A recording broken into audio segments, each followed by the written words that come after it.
I should not, if I should trust you or not. I used to think that if I played well enough, people would eventually understand me. That one day the home runs would be enough. The championships would be enough. The records would be enough. Instead, they gave me a nickname, Mr. October. It's a wonderful nickname. Any ball player would be proud to hear it. But the strange thing about nicknames is that they often replace the person. People remember the legend. They forget the man. For years, I watched fans smile as they told me about those 3 home runs in New York. I always smiled back because I knew those moments belonged to them as much as they belonged to me. But there was another story they never saw. The story of a little boy who learned very early that life wasn't fair. The story of a young black athlete who discovered talent couldn't open every door. The story of a man who spent his entire career trying to prove he belonged even after everyone said he did. People thought I enjoyed the attention. Sometimes I did. Most of the time I was simply protecting myself. Confidence can look a lot like arrogance when nobody knows where it came from. Now that I'm older, I don't feel the need to convince anyone anymore. Time has a way of softening old anger. It also has a way of telling the truth. So this isn't the story of Mr. October. You've heard that one already. This is the story of Reggie Jackson. The parts that never made the headlines. The nights after the crowds went home. The memories that stayed with me much longer than any standing ovation ever could.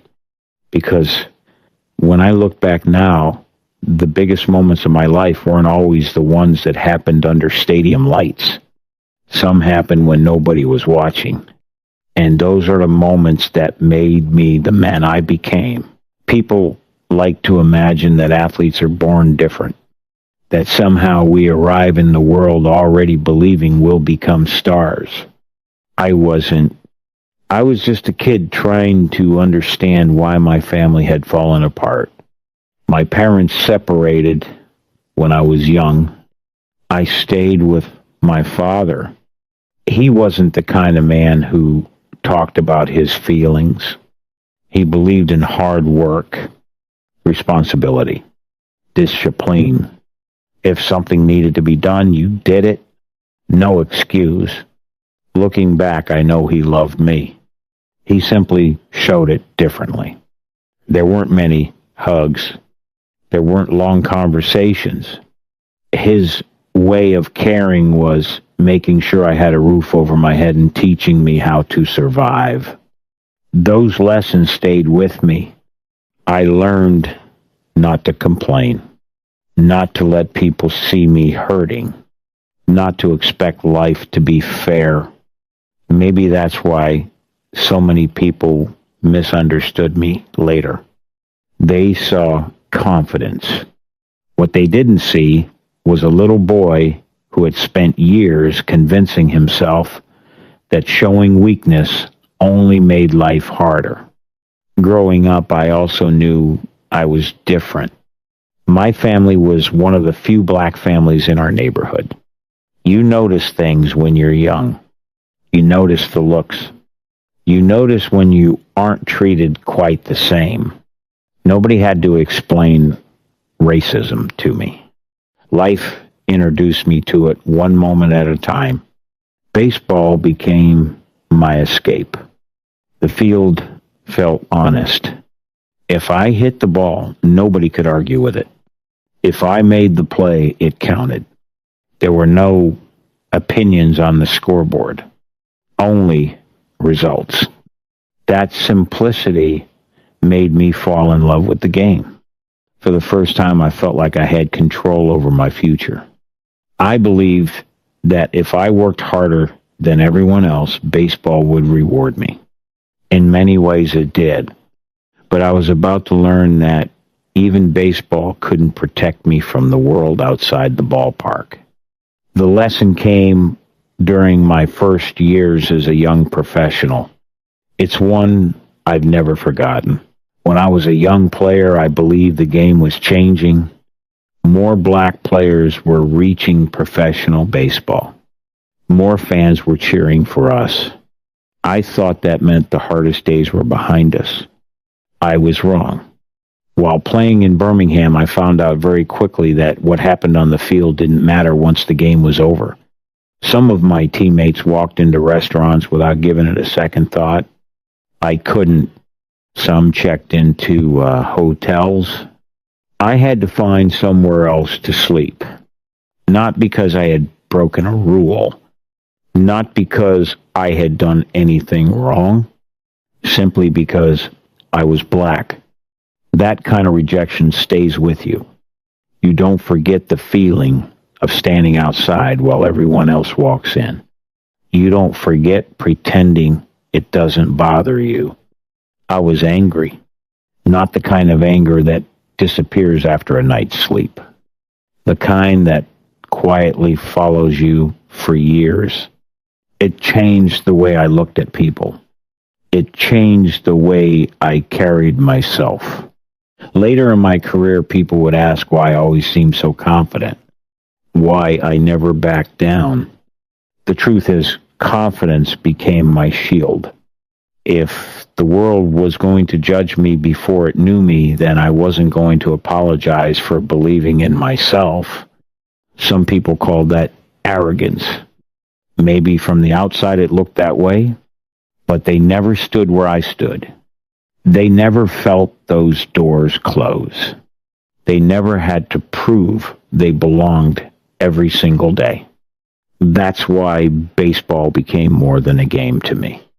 Every home run felt like an answer. Every good season felt like another reason nobody could ignore me. I stopped worrying about being liked. I focused on being impossible to overlook. That approach helped me reach the major leagues. It also followed me into every clubhouse I entered, especially in Oakland. That's where people stopped talking about my swing and started talking about my personality. By the time I became a star in Oakland, people had already decided who I was. If I spoke with confidence, I was arrogant. If I celebrated, I was showing off. If I believed I could be the best player on the field, somehow that became a problem. I won't pretend I was humble all the time. I wasn't. I believed in my talent. I worked too hard not to. But there was a difference between believing in yourself and believing you're better than everyone else. A lot of people never saw that difference. Oakland was full of incredible players. We expected to win, and we did. Those championship teams were special because everyone brought something different. Some players led by staying quiet. I wasn't one of them. I spoke my mind, sometimes too often, sometimes too loudly. I'll admit that now, but I also think the newspapers enjoyed turning every disagreement into a bigger story than it really was. If two teammates argued, it became front page news. If I said something honest, it became another headline about Reggie Jackson. After a while, I stopped trying to explain myself. People believe the story they want to believe. There's not much you can do about that. The funny thing is, none of the criticism changed how hard I worked. Long before anyone else arrived at the ballpark, I was already there. Long after the lights went out, I was still thinking about the next game. That's the part people rarely saw. They saw the confidence. They didn't see the preparation behind it. Winning 3 straight World Series in Oakland should have been enough to quiet the critics. Instead, it made the spotlight even brighter. Then came the biggest move of my career. New York, the Yankees, the biggest stage in baseball. I thought the pressure in Oakland had been tough. I had no idea what was waiting for me in the Bronx. When I signed with the Yankees, people expected fireworks. In a way, they got exactly that. New York was louder than anywhere I had ever played. Every game felt important. Every interview became a headline. Every mistake was discussed the next morning. It didn't take long before people noticed the tension between Billy Martin and me. We were both stubborn. We both believed we were right. Neither of us liked backing down. Looking back, I understand why we clashed. We both wanted to win. We just had different ideas about how to do it. Then there was George Steinbrenner. He demanded excellence every single day. Playing for him meant living with constant pressure. You couldn't relax. You couldn't hide. If you played well, people expected you to do it again tomorrow. If you struggled, everyone noticed. Sometimes it felt like the baseball itself was the easiest part of the job. Then came October, the month everyone remembers. 3 home runs in 1 World Series game. A night that changed my career forever. In just a few swings, I became Mr. October. It's an honor I'll always carry with pride. But here's something I didn't understand back then. One great night doesn't erase years of pain. It doesn't erase childhood. It doesn't erase rejection. It doesn't erase every time someone looked at you and decided who you were before you ever spoke. People believed those home runs told my whole story. They didn't. They only told the happiest chapter. Years later, fans still ask me about those swings. Very few ask how I felt when the stadium was empty, or what it was like carrying expectations every single season.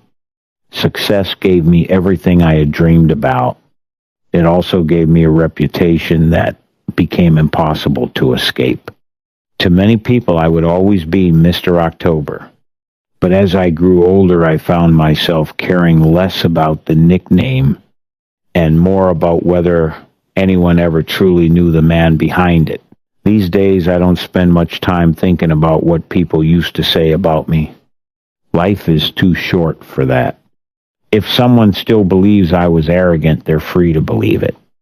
If someone remembers me only for those 3 home runs, that's okay too.